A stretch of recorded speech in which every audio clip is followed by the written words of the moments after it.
Salut à tous, bienvenue dans cette vidéo. Alors aujourd'hui on va parler de réparation de disques durs. Alors aujourd'hui même j'étais à la déchetterie et j'ai récupéré ce que vous avez sous les yeux. Il s'agit en fait d'un disque dur donc Maxtor, c'est celui qu'on va réparer aujourd'hui. Donc un disque dur Maxtor 160 Go. Voilà. Alors c'est de l'IDE, du Parallel ATA 133. Donc c'est les disques durs IDE tels qu'on... la dernière génération, ce qui faisait partie des derniers disques durs, puisque comme vous pouvez le voir, il a été produit, c'était le 11 novembre 2005, donc ça fait partie, on va dire, de la fin de l'IDE. C'était plus l'âge d'or de l'IDE. Et donc ce disque dur, il était là-dedans, c'est quoi? C'est un dock IDE, donc tout simplement pour pouvoir placer le disque dur. C'est un dock IDE donc fait par Advance, et vous allez voir que c'est pas une référence, c'est pas nouveau, mais bon voilà, fait par Advance. Et j'ai récupéré donc tout ça, le disque dur était encore dedans, et vous allez voir qu'il y a un certain problème avec ce disque dur, qui je soupçonne d'ailleurs venir de Advance.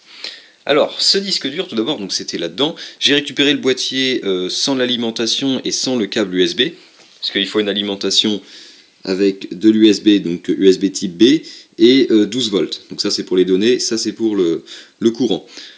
Ce que je n'ai pas donc récupéré avec, puisque je n'ai pas trouvé le transformateur, et le câble il n'était pas non plus avec. Bon, le câble c'est pas un problème, ça j'en ai plein, et puis pour l'alimentation, le transfo 12 volts, ça tombe bien puisque j'ai moi-même un disque dur, un dock IDE, enfin le mien fait IDE plus SATA, donc on peut mettre, il suffit de changer le connecteur là, il y a le jeu, quoi. On peut mettre IDE et SATA, alors pas en même temps, mais on peut mettre les deux quand même. Et c'est avec ça que je fais les tests un peu sur tous les disques durs que je récupère. Donc aujourd'hui j'ai récupéré ce disque dur, j'ai testé, donc j'ai pris mon alimentation tout simplement que je possède moi, j'ai branché puisque c'est de l'alimentation 12 volts avec le moins à l'extérieur, le plus à l'intérieur, donc exactement ce qui est préconisé pour alimenter le dock. Et lorsque j'ai allumé, j'ai eu une petite surprise puisque la LED, parce qu'en fait de l'autre côté du dock, il y a, je vais vous enlever ça, donc là il y a un ventilateur, c'est un petit dock ventilé, mais à l'avant il y a un bouton donc, qui permet de l'allumer et de l'éteindre, il y a une LED qui est pour la mise en route, et il y a une LED qui est pour l'activité du disque dur. Donc j'ai mis en route le dock, et il s'avère que la LED qui correspond normalement à l'allumage du boîtier, donc pour dire que tout ça est bien allumé, clignote, donc ça clignote, ça s'allume, ça s'éteint, ça s'allume, ça s'éteint, ça s'allume, ça s'éteint, et le disque dur ne se met pas en route. Donc déjà, il y avait un problème quelque part. Donc j'ai regardé le dock, je me suis dit, tiens, bon, c'est du Advance. Oh bah tiens, d'ailleurs, c'est du Advance et ça se barre. Oui, parce qu'il manque des vis. Je les ai enlevés. Donc bref, c'est du Advance, on connaît la réputation de Advance, ça n'a jamais été la meilleure marque du monde. Et donc je me suis dit, bon, peut-être que le dock est foireux. Bon, sachant que Maxtor n'a jamais été non plus la meilleure marque du monde en matière de disques durs. D'ailleurs, ils ont été rachetés, je crois que c'est Seagate qui les avait rachetés il y a déjà un petit moment. Donc j'ai mis le disque dur dans mon dock IDE à moi, donc je sais qu'il fonctionne parfaitement.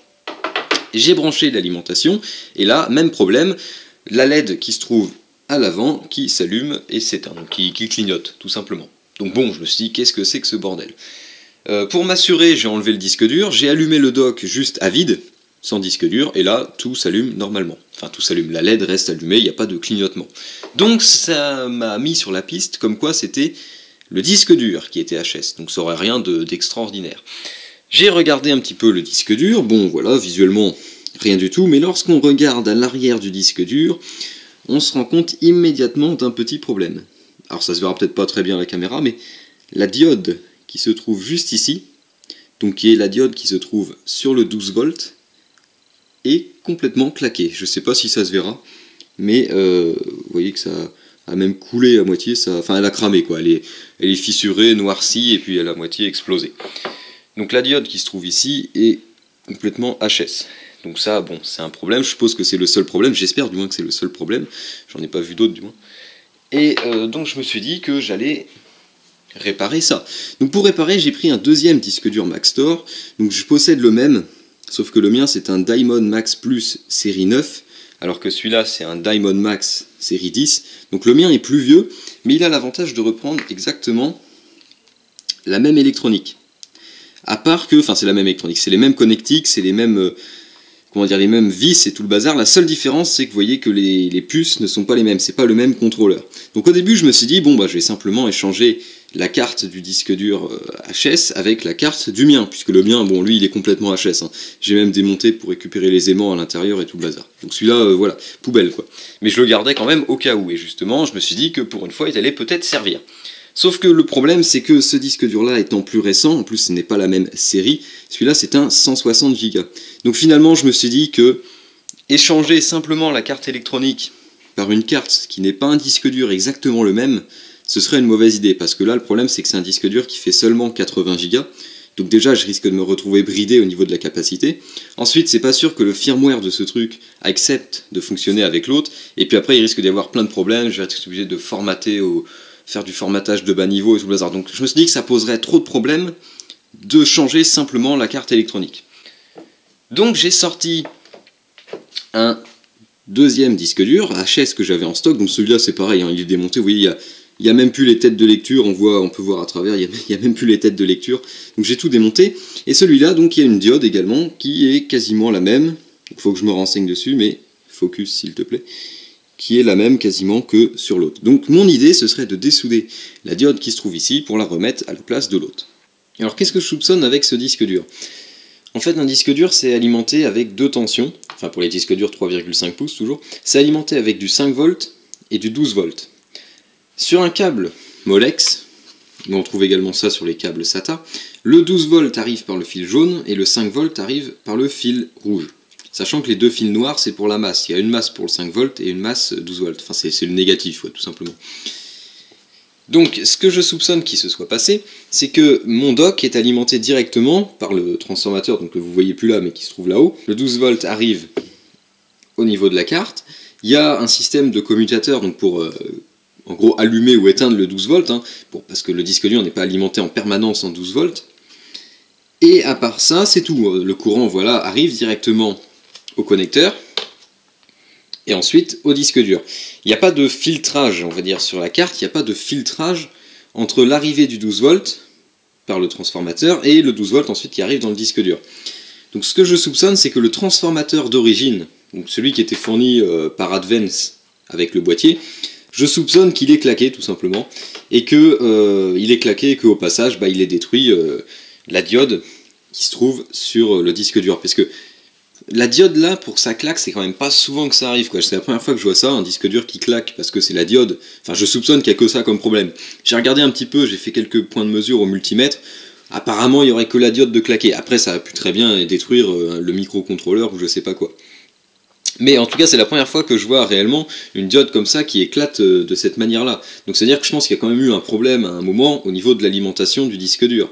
Et sachant que le dock, lui, fonctionne encore, je suppose que c'est tout simplement l'alimentation d'origine qui n'était soit pas adaptée parce que c'était pas le bon bloc ou je sais pas quoi, quelqu'un a tiré trop dessus. Parce que des blocs comme ça, les blocs 12 volts avec les connecteurs comme ça se trouve assez facilement, hein, c'est plus ou moins standard. Donc soit quelqu'un a pas mis le bon bloc d'alimentation et puis le truc a pété parce qu'il n'était pas capable de tenir la charge, soit c'est le bloc d'alimentation d'origine fourni par Advance, ce qui m'étonnerait pas vu la réputation de la marque, qui a tout simplement claqué et entraîné le disque dur avec lui. Donc le but, ça va être simple, je vais dessouder la diode de mon disque dur qui se trouve là, et je vais la ressouder à la place de celle qui a claqué. Et puis après il ne restera plus qu'à tester et voir si ça fonctionne. Alors voilà, donc j'ai réussi à changer la diode, alors c'était un petit peu le bordel puisque l'ancienne diode qui se trouve là a décidé qu'il fallait qu'elle se barre avec une partie du PCB. Pourquoi le focus ne veut pas se faire? Voilà. Elle a emmené une partie du PCB, donc j'ai dû changer la diode, faire un petit pontage. Le problème, c'est qu'il y avait juste un petit pin métallique qui tombait, donc j'ai mis un peu de vernis, histoire d'isoler tout ça, éviter un court-circuit. Donc maintenant, la prochaine étape, ça va être de tester tout simplement si ça marche. Pour ça, c'est pas compliqué. On branche. Voilà, donc il ne reste plus qu'à allumer ici et allumer là. Yeah. Déjà vous voyez la LED et le disque dur tourne. Donc là ça déjà, bon je pense que voilà. Voilà, donc prochain objectif, prochaine chose ça va être le brancher en USB, voir si ça marche, mais normalement je pense qu'il est reparti. Donc voilà, de toute façon, si ça marche pas, je vous mettrai un petit message à la fin de cette vidéo. Voilà, donc sur ce, je vous dis salut à tous et à la prochaine.